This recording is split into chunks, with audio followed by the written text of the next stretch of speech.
Oh, yeah. There you go.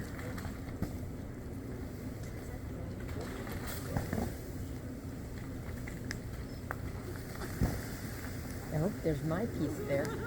That was mine. Did a piece fall over? Yeah.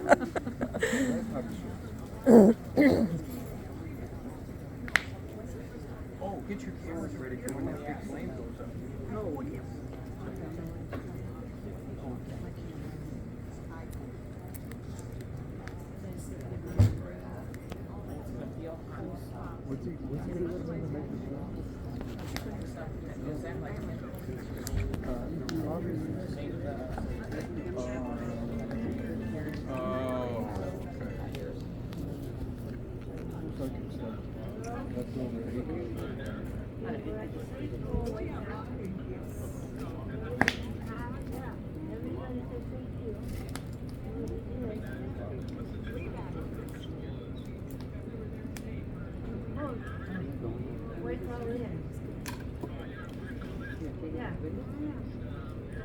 I mean, can't say you lose.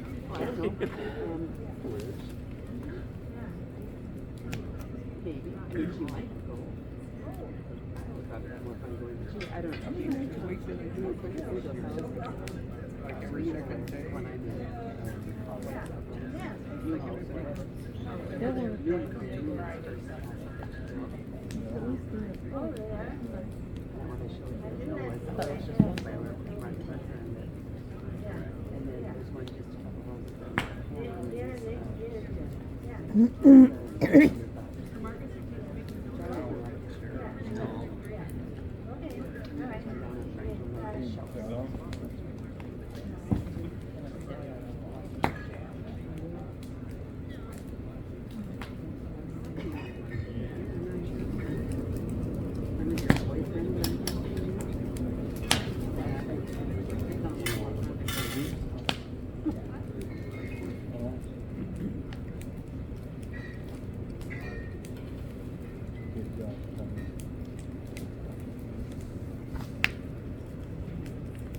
A video of it? Mm-hmm. Oh. I was going to say it doesn't. I just took a picture of the plane. Well, that's fine. You gonna do a still and one a video? I've got a video. You got a video going?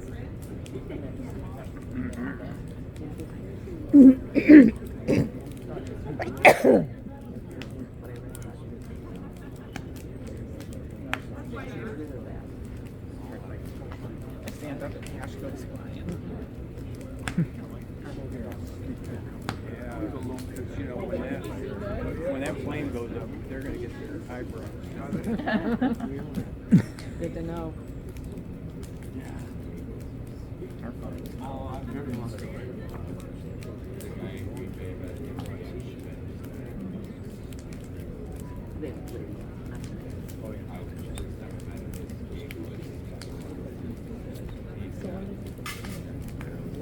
Yeah, down at the bottom.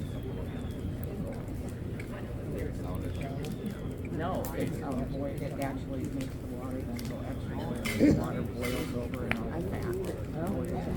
Hi folks, we all ready for a fish boil? Yes. Alright. Thanks for joining us for traditional Door County fish boil. I'd like to spend a few minutes talking about the history of the fish boil of the White Gull Inn and Door County in general.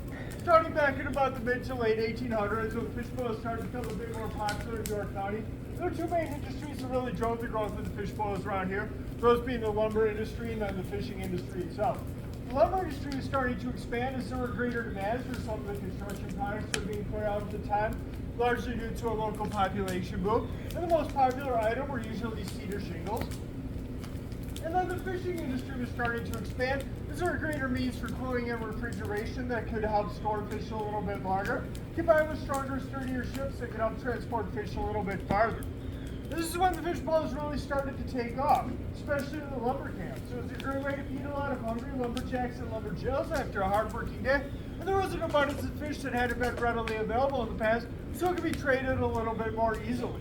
There's also a real good opportunity to use some of the hardy vegetables that were being harvested at the time, just like the cabbage, carrots, radishes, and onions that you find in our coleslaw tonight, along with the potatoes that we have boiling in the pot right now. And these fish boils were pretty popular in the lumber camps until about the end of the 1800s, and then they started to diminish a little bit, largely due to clear cutting. So people were wondering what we could do to drive a little bit of industry to the area, take advantage of the great land that we have, and also capitalize on the growing tourism that was starting to take place. So a university geological study was done right here at the turn of the century, and we found out that the soil around here would be perfect for growing cherries, so that's when cherry production really started to pick up. And at one point, North County was the leading cherry producer in the entire nation, and we made one of the leading producers today. And you'll get to try some of those cherries in our cherry pie tonight. Also right near the turn of the century is when Dr. Welker down in Chicago decided that he wanted to leave his practice as a virologist. And he had really enjoyed his time up here in Door County, so he decided that he was going to invest in some property. Then while people were a little skeptical about what he was going to do, he had a vision in mind, so he went ahead and created the wonderful resort, which is known as the White Gull today. He had so much success with his first endeavor that he decided to go forth with another venture, which was a casino.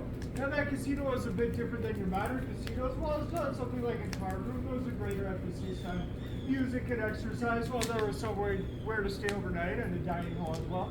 And this casino actually came over to Door County from the Menominee Marinette area by horse-drawn carriages across the frozen bay in the middle of the winter. And it still lies right down the street today, and it's known as the Whistling Swamp. So as we move into the 1900s, there weren't as many fishbowls going on as there had been in the lumber camps, but more and more people were starting to do them in their backyards for some type of celebration, like a birthday party or a family reunion, maybe a threshery or a wedding or a church gathering. And as more and more people started to catch on to them, so did members of the restaurant industry. So starting about the late 1950s and early 1960s, the White Gull and a few other restaurants in the area started to incorporate fish boils into the menu, and we'll pretty much be doing it just like they did back then. So in just a moment here, I'm going to take some kerosene and I'll throw it at the base of our fire. This is going to superheat the kettle, allowing any impurities like fats, oil, or debris resting on the top to help boil over and clean everything up for us. The entire process takes about a half an hour, with the potatoes going in first for about 20 minutes, and then the fish joined at the end and take a little bit under 10 minutes to cook. Feel free to ask any questions, folks. Thanks for joining us tonight, and we'll have some Lake Michigan whitefish for you in just a little bit here. Thank you.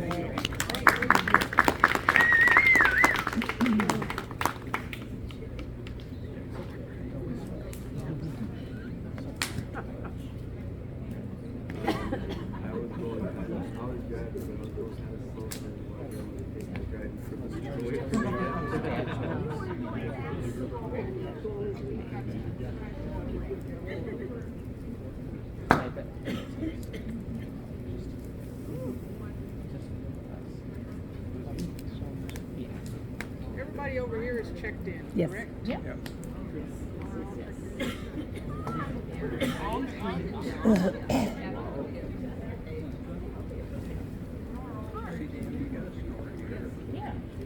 I was just saying. Oh, yeah. He gives you Dad jokes.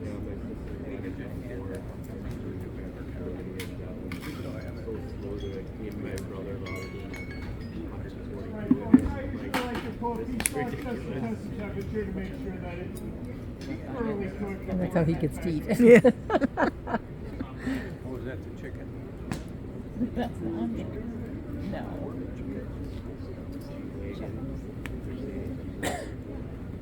No, when you look at these pails, they're so dirty, you wonder.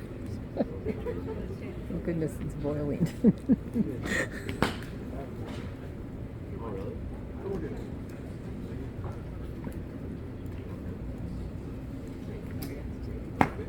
More fish.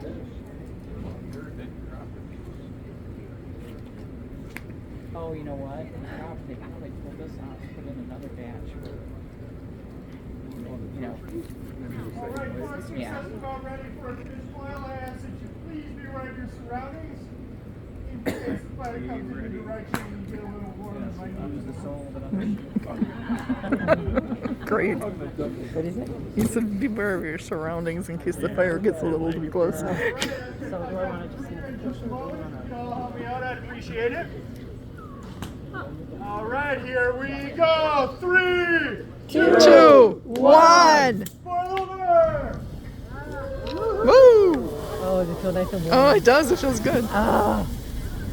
Oh my God, it got higher. Wow. I'm surprised those little tree branches start.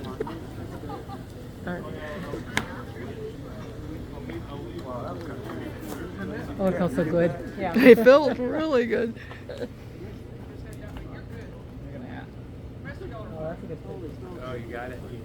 Look at that. You have to send us some. I will. Did you take a picture? Look at that. Yeah. There's our dinner. I just did one.